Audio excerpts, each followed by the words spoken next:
Hey guys, in this video I'm going to show you how to fix TikTok not showing your video to others. Make sure it's first way that your account is not private. How check it? At the bottom right corner, click on the profile icon.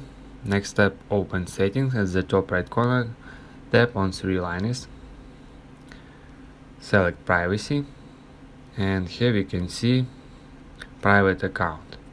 You should disable this option. Second way, make sure your video is not private. You can see your private video here in locked icon. Here is list of your private video. How check it? Open any video. For example, I open my, you open your. When you open it video, we can see three little dots. Tap on it. And in the bottom, hold finger and swipe. I show you.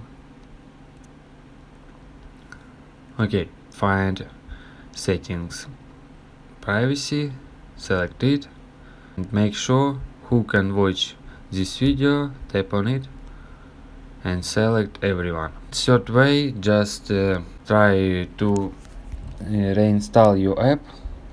You should delete your app from your devices and install again TikTok app. If you guys have any questions, let us know at the comment below. If not, don't forget to like and don't forget to subscribe.